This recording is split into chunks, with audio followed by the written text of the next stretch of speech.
n'y a pas de crise majeure entre la presse et l'État dans notre pays. Et il y a un certain nombre d'organes de presse, il y en a 3 je crois, c'est ça, dont les agréments ont été retirés et sur des motivations qui ont été bien exprimées. Il ne faut pas réduire la presse guinéenne à cela. L'actualité vient nous donner quelques éléments. Hier en France, moi j'ai vu que C8, c'est ça, et une autre chaîne de télévision appartenant à Énergie 12 ont perdu leur agrément aussi en France hier.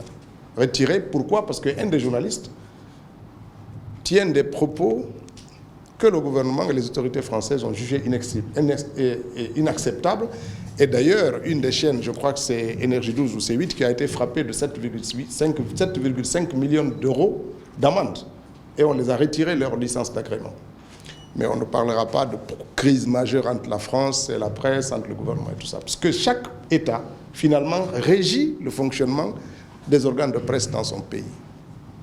Il n'y a que 3 organes de presse qui sont sous cette sanction. Pourquoi? Vous tous, vous êtes là, vous exercez, j'estime, librement.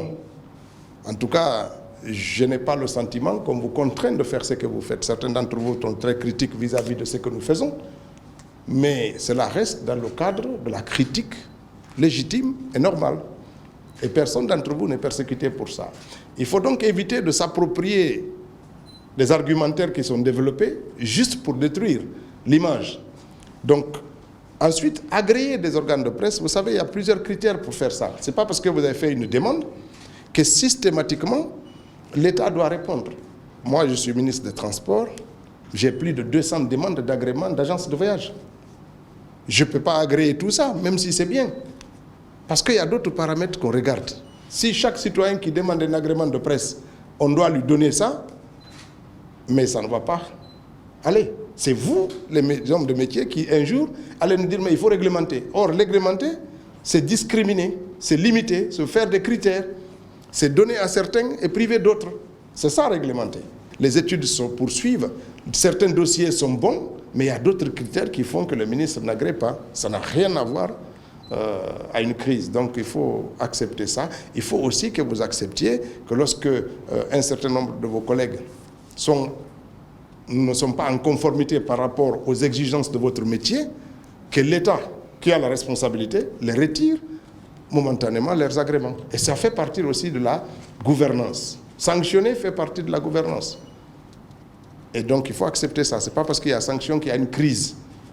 Donc le mot est un peu trop fort pour ce qui nous concerne. Il n'y a pas de crise entre la presse et l'État, mais il y a un certain nombre d'organes de presse qui se sont rendus coupables d'un certain nombre de choses. Et je le disais, il y a les élections actuellement aux États-Unis, on suit tous, mais vous ne verrez jamais, c'est l'un des pays cités comme très en avance sur toutes les formes de liberté, mais vous ne verrez jamais une émission aux États-Unis où on va mettre côte à côte des militants de 2 formations et on va les laisser à libre cours, antenne ouverte, chacun dire ce qu'il veut. Vous voyez déjà, le simple fait qu'ils se critiquent d'une certaine manière, certains se lèvent, ils prennent l'arme, ils disent non, pour régler le compte à l'autre candidat, il faut tirer sur lui. Veille, préviens, sanctionne au cas échéant. Donc il n'y a pas de fuite ou d'exagération. Cela, c'est toujours fait partie des responsabilités de ceux qui gouvernent. Sanctionner aussi fait partie de cela.